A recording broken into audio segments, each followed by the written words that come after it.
Pour étudier la convexité d'une fonction, on peut utiliser une méthode assez similaire à celle qu'on a utilisée tout à l'heure pour étudier les variations d'une fonction, mais cette fois-ci ce ne sera pas en étudiant le signe de la dérivée, ce sera en étudiant le signe de la dérivée seconde. Par exemple ici, pour la fonction donnée par la formule x puissance 5 moins 5x puissance 4, on va d'abord dériver deux fois la fonction, puis étudier le signe de la dérivée pour pouvoir en déduire la convexité de la fonction f.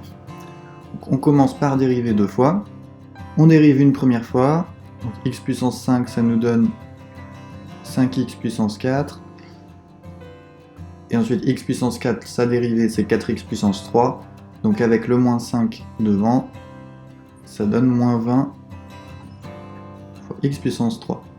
On redérive encore une fois pour avoir f seconde, donc 5x puissance 4, comme on vient de le voir, la dérivée c'est 20x puissance 3, et ensuite 20x puissance 3, le x puissance 3 va devenir 3x au carré, donc en multipliant par 20, on obtient moins 60 x au carré.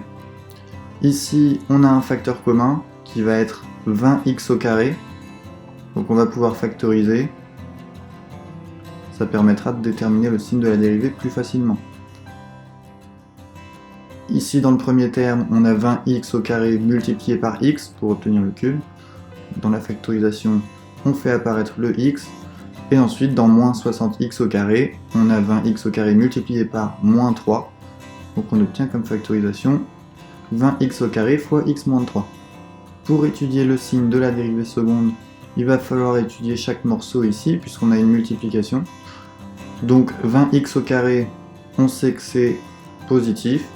Donc on a juste besoin d'étudier le signe de x-3, sachant que x-3, on sait que c'est négatif avant 3, positif après 3. Donc on va obtenir comme tableau de signes,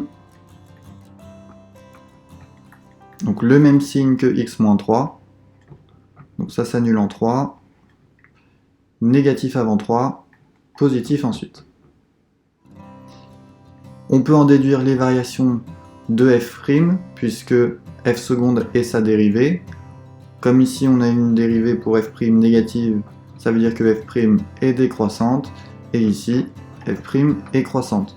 Mais cette ligne-là, elle n'est pas obligatoire, on n'a pas besoin de la préciser si c'est pas demandé.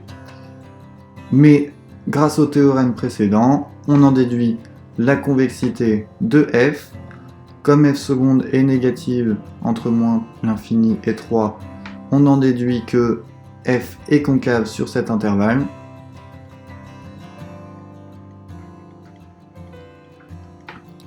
Et ensuite, là où f seconde est positive, ça veut dire que la fonction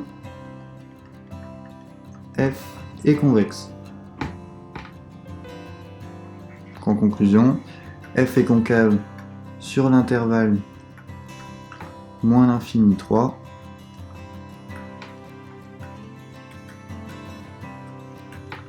et convexe sur l'intervalle 3 plus l'infini. Graphiquement, on voit qu'effectivement, donc avant 3, on a des tangentes situées au-dessus de la courbe, donc une fonction concave. C'est le cas jusqu'au 3, et à partir du 3, c'est là que les tangentes passent en dessous de la courbe. Donc la fonction est bien convexe à cet endroit-là.